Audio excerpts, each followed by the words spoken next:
Assalamualaikum warahmatullahi wabarakatuh. Apa kabarnya anak-anakku sekalian?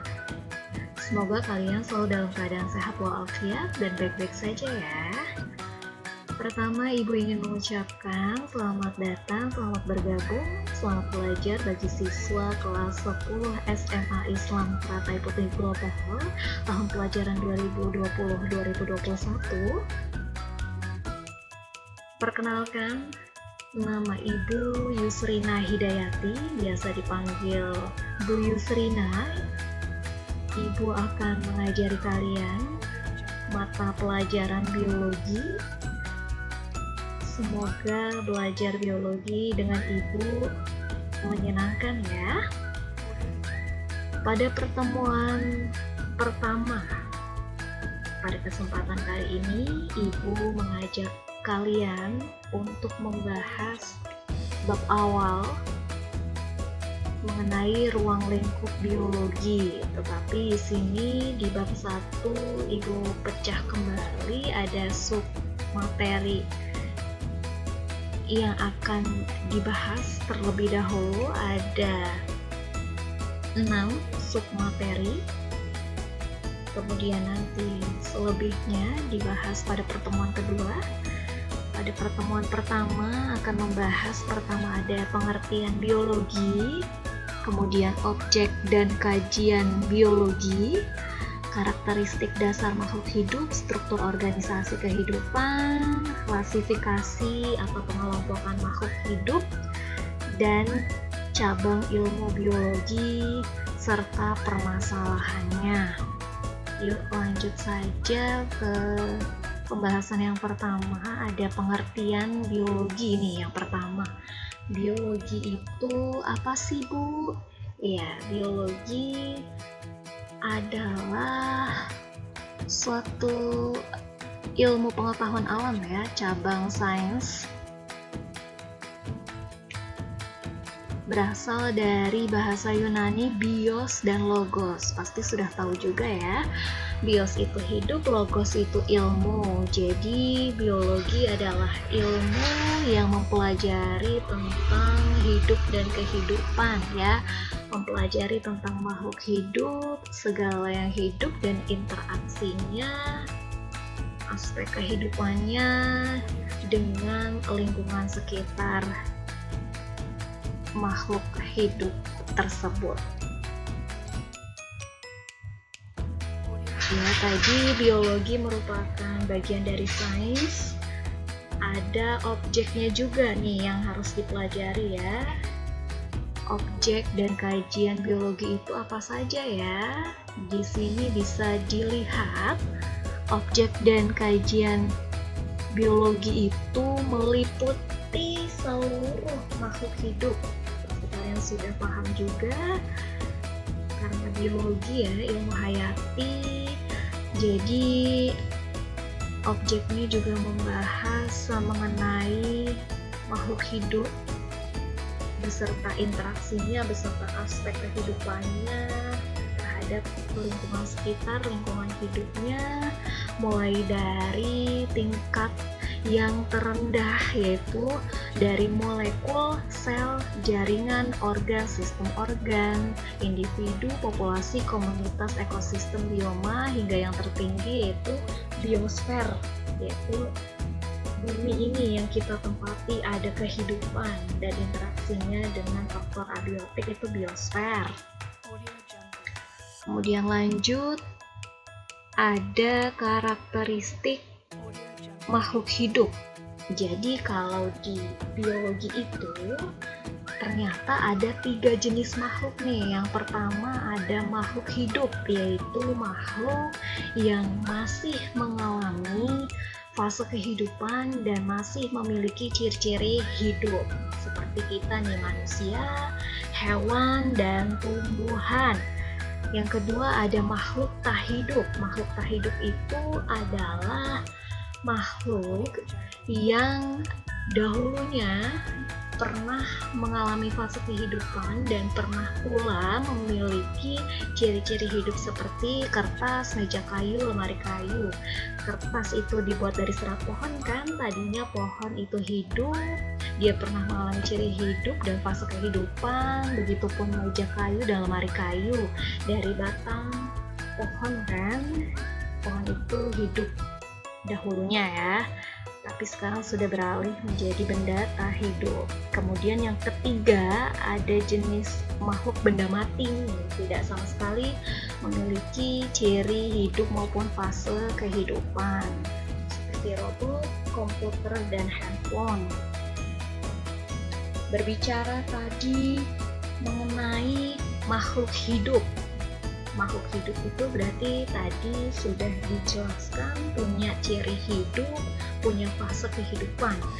Nah, ciri-ciri hidup atau ciri-ciri makhluk hidup mungkin kalian juga masih mengingatnya, sudah pernah dipelajari di SD, SMP ya, yaitu makhluk hidup bergerak, kemudian bernapas, melakukan metabolisme, tumbuh dan berkembang, melakukan ekskresi atau mengeluarkan zat sisa ya, seperti uap air, karbon dioksida, dan urin.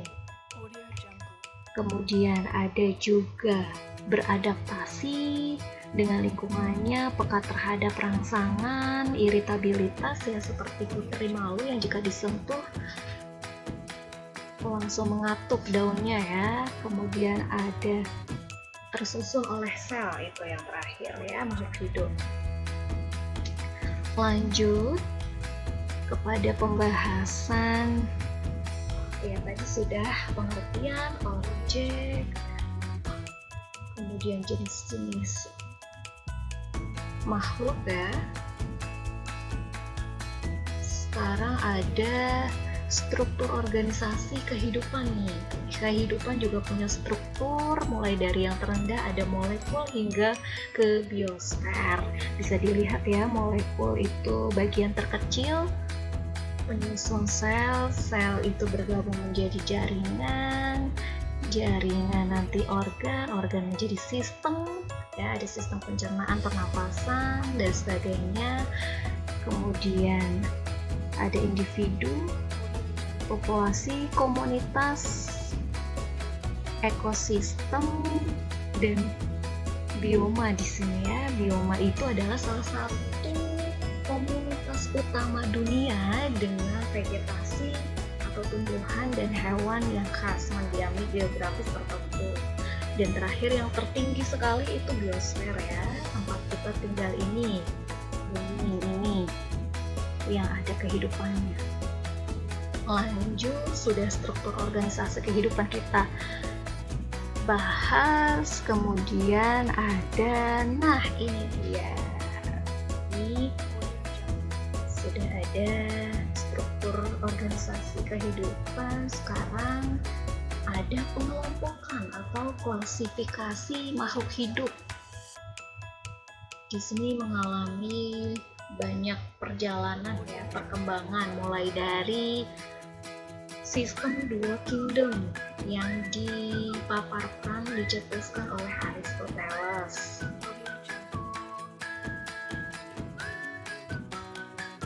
hingga mencapai sekarang yang kita pelajari, yaitu sistem klasifikasi pengelompokan makhluk hidup 6 kingdom yang dicetuskan oleh Carolus. Ya, nanti akan kita pelajari juga di babak selanjutnya mengenai 6 kingdom ini. Ada Archaebacteria. Archaebacteria itu bakteri purba yang biasanya menghuni laut mati dengan kadar garam yang tinggi. Kemudian ada bakteri yang hidup di kawah-kawah gunung Merapi, itu Archaea. Ada Eubacteria, bakteri sejati seperti Salmonella, Escherichia coli. Ada Protista, protozoa ya, alga, itu Animalia, hewan, plantae, tumbuhan, fungi, jamur. Dan yang terakhir itu di bab pertama ini ada cabang ilmu biologi, beberapa cabang ilmu biologi itu paparkan di sini ada virologi virus, mengenai virus, ada mikologi mengenai jamur dan kehidupannya, zoologi itu dunia hewan, botani dunia tumbuhan, dan entomologi itu mengenai serangga dan kehidupannya. Ini ada juga cabang ilmu biologi yang digunakan untuk membantu menyelesaikan permasalahan yang terjadi di kehidupan kita sehari-hari ya, biasa terjadi.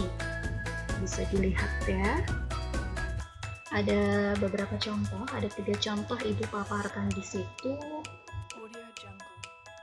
mengenai cabang ilmu biologi apa yang bisa membantu menyelesaikan permasalahan kehidupan sehari-hari.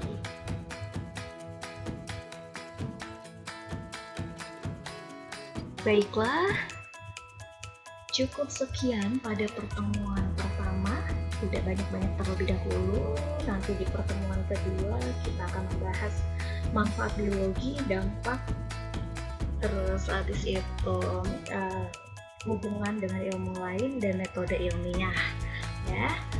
Sekian, terima kasih. Mohon maaf apabila ada kesalahan. Wassalamualaikum warahmatullahi wabarakatuh. Salam semangat dan sampai jumpa.